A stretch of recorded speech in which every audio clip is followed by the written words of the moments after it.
Yo, Kpaceguy here. What's going on? Welcome back to the channel. And today I'm bringing you not one, not two, not the normal three, but four different submissions for season 7, episode number 5 of Subscriber Showcase. You guys know how it goes. There's going to be some letters at the top left of your screen, A, B, C, and D this time. At the end of the episode, I want you to go down below in the comment section and let me know which one out of the 4, which one was your favorite. Hashtag A, B, C, or D. Now, we're coming close to the end of Subscriber Showcase. There is one more episode left after this one. So if you haven't been following, we're doing a giveaway that I will announce the winner at the end of the season. And how we're winning is you guys are voting for your favorite home theaters. I'll take 3 of the top votes out of all the episodes and they will all win an Amazon gift card. So your vote is important. So leave me down below, hashtag A, B, C, or D, which one was your favorite down below in the comment section. Now, we had Capri Suns last time. Let's get something different to drink. Let's get some water and pour some of those little like lemonade pouches in there.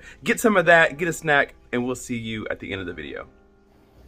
Alright guys, we're kicking off the first entry with the first. Now, if you've been around for a while, you remember this guy. He's been in a previous episode of Subscriber Showcase, and this is his old setup he is running, the Bowers & Wilkins CM8S2 setup.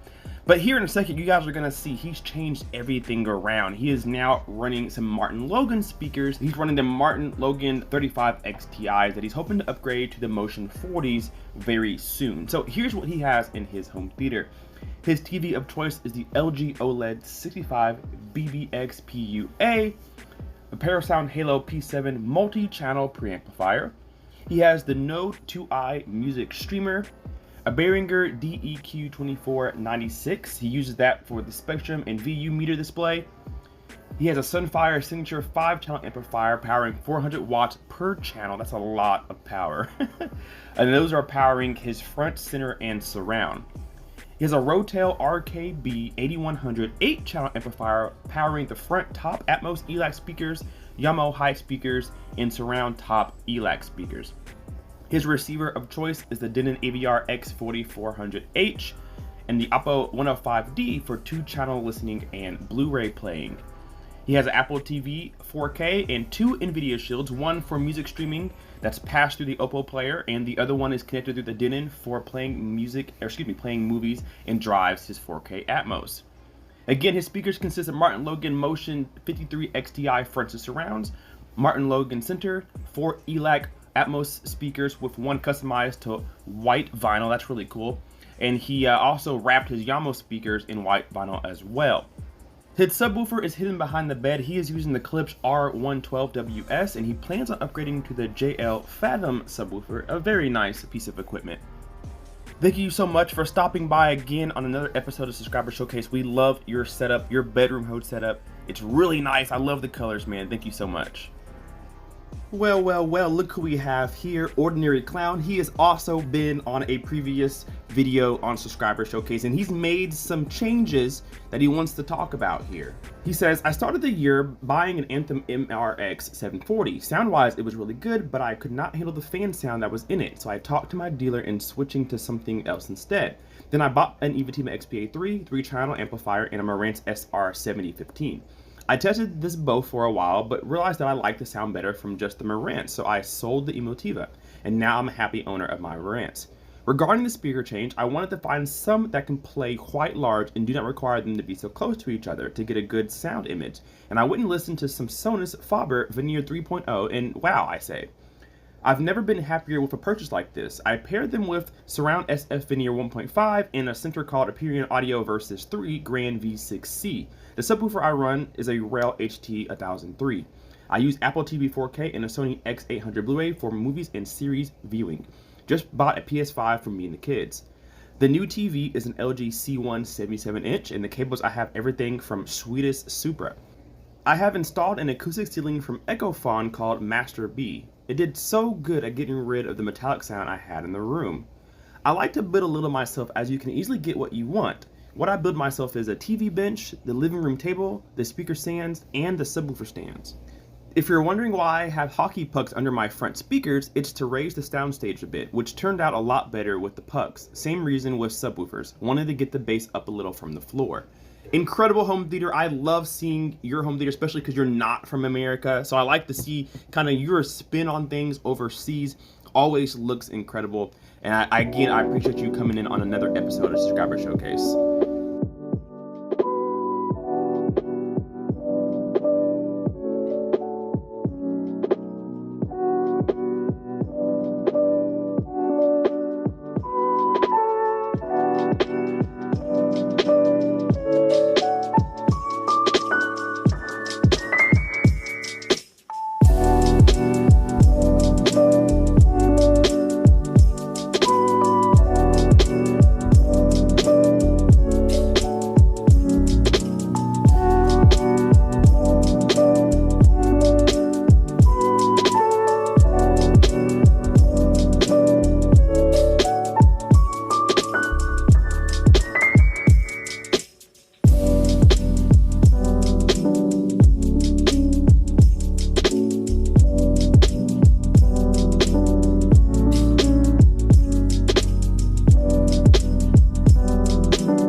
We have a new friend from overseas as well, Mr. David Kpaceguy from the UK. He says, greetings from the UK, check out my home theater pics on my account. In short, my fronts are KEF R3s, R2 center channel, the KEF R8A, the Q50A, the KEF 92 sub, so a full KEF system, which I'm super jealous of. He's using an Arkham AV-R20, Arkham PA410 for Atmos, soon to be replaced with the HypeX NC250 within a week or so. Using an Audiophonics Purify amp for front stereo, Dirac Live with bass management, and it's all calibrated. Absolutely fantastic home theater, some high-end gear, and I love seeing new faces from overseas. Welcome to Subscriber Showcase, Mr. David Kpaceguy.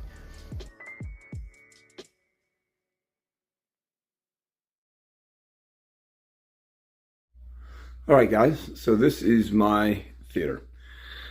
We'll just start with the dimensions at 17 feet long by 14 inches wide. I have a 9.4.4 setup that I can switch on the fly to just about anything. Just give you a quick overview of what's going on, walk around. One window, when these lights go out, and especially at night we're watching, it's black in here. So my one treatment that I have, these are real traps. I had to take that one off and I got to reframe it. It was a flaw with the frame. So HT 2550 BenQ 4K. Everything in this room is definitive technology. Minus right now, I actually have different tower speakers. These are prototypes. JSG Research, they are a prototype. I used to do reviews for AVS forums, and these were gifted to me by the owner of the company. These are something very special, very different. I also have definitive technology towers and a definitive technology studio monitor 65s on stands that I can switch out also. So this is just a basic overview of what's going on. That is something my wife gave me for Christmas, metal that's hung on that. It kind of holds it great. Give you an idea what's in my rack. I can switch out things actually. I have a Sony X800 Blu-ray, 4K Blu-ray player. I had to take it out because something was going weird with it. So I had put my old Philips 4K in, UPA 500 Emotiva, a Denon, that's an X6200, the 9.2 channel to 11, that has Oro, everything in it. Xbox One, Blu-rays in there. Subwoofers are 15-inch clips, which I'm going to switch out to 15-inch Starkey sound, 15s. Behind the couch is two 12-inch Velodyne SPL. Those are 1200 watt, 800 watt RMS. If you notice, that picture is actually also acoustically treated. So the heights are definitive technology, the Pro Monitor 1000s.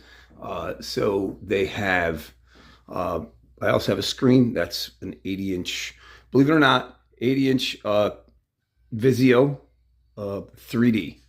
So not what you're seeing is a pause version of right before the race of Ready Player One. That's 120-inch. It drops down literally inches in front of the TV. Not even inches. We're talking maybe an inch that comes down in front of this TV, comes straight down. So this is, like I said, just a kind of a brief overview. I'm going to pause it and I'll pop the grills off of things and show you where everything is. Okay, so like I said, 15-inch clips. These are, if you happen to look, the bullet tweeters. These are paper wool cones, front ported.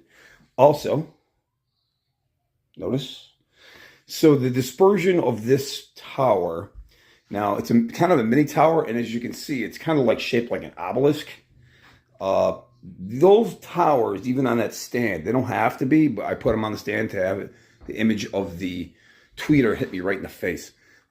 There is a dial on the back that gives you, if I can get back there and show you, which I can't because it's too dark back here. There's a dial on the back of each speaker to be able to tune in the tweeter to your liking, as far as like plus or minus 3 dB, you know, a little hotter, a little colder.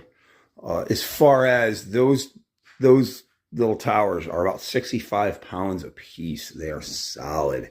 This is a, believe it or not, a surround channel. It's a Mythos XT.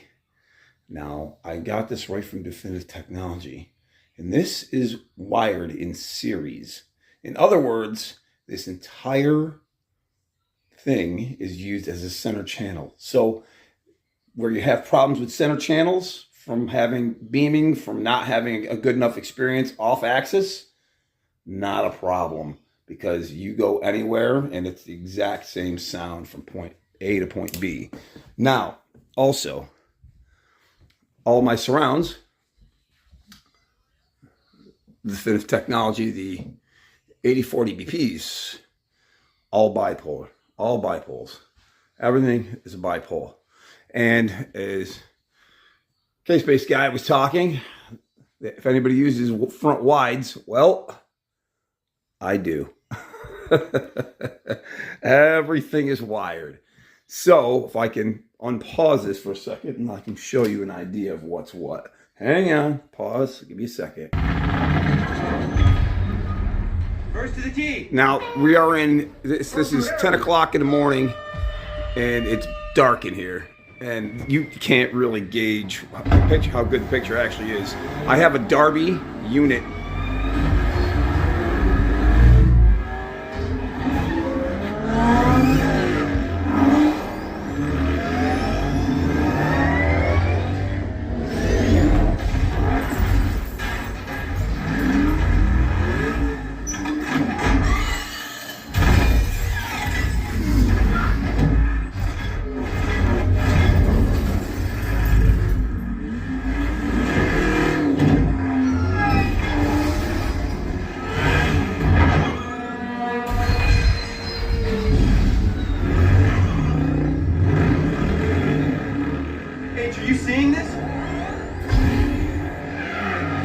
So giving you an idea, I can fire up that and you go four straight 4K. I don't mind having it in 1080. I think it's Artemis.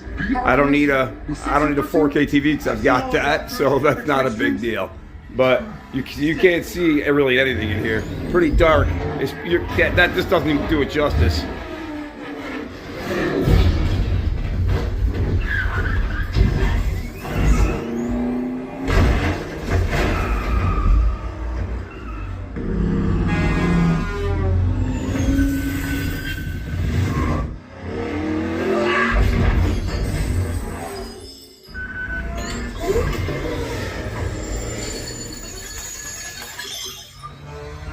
So to give you guys ideas of what's going on,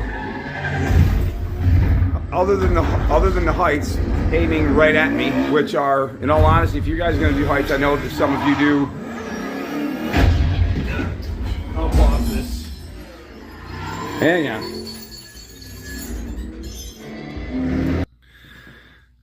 Now I know if some of you guys are going to do heights, obviously a lot of people do SVS or they use the clipped heights or any of the other, Aperion audio. Like I said, I used to do reviews for AVS forums. I've had in this room Aperion audio towers. I've had legacy towers, Focus XDs that were literally almost half as tall as my TV.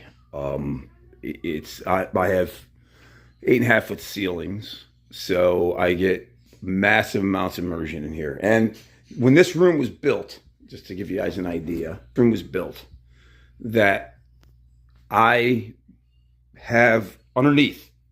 This is obviously hardwood, but underneath this, the walls, everything. I will give pictures to him so he can post them when this is being built. There is Dynamat. The car audio, sound deadening material underneath the walls, underneath the floor, underneath the ceiling, like right under the drywall. Everything is Dynamated. So this room, is it dead? No, not at all. I don't want it to be, because we don't live in an anechoic world. I don't care who says what. We don't live in an anechoic world. That's not how it works. What we do is we actually live in a live world. So you don't want a dead room. Overtreated rooms are bad. So this is neutral to a little more lively. Just that right amount of reverb, not terrible. Very subtle. Obviously, between the carpet, between the couch, between the stuff on the walls, the chairs, everything is pretty much where it needs to be. This is how I do it. This is what I love to do. This is my face. So first off, thank you guys very much for coming into my home and watching what I do. Again, thank you guys. I appreciate it. Kpaceguy, I appreciate your time. I appreciate the effort. And I would love to have you over one day and see how everything works. My kids pushed my couch over. So there. Of course. So that's how it works. But thanks, guys. We'll see you soon, okay? All right, guys. That's going to do it for episode number 5 of Subscriber Showcase. Thank you to all 4 submissions for this episode. Remember, when you guys were watching, you saw some letters A, B, C, or D. I need to know down below, which one was your favorite? Leave me hashtag down below, A, B, C, or D. Which one was your favorite submission and why? And soon we'll crown a winner. 3 of them, actually. If you guys really enjoyed the episode, make sure you go back and watch all the other ones. There is a playlist called Subscriber Showcase where I have every season and every episode all compiled into one playlist for you. Make sure you go back and watch all of those. Hit that like button and subscribe if you are not already. We will see you guys in the next video. Kpaceguy out. Peace. Say I lost my mind. I will keep on holding my head high, even if the sky is falling down.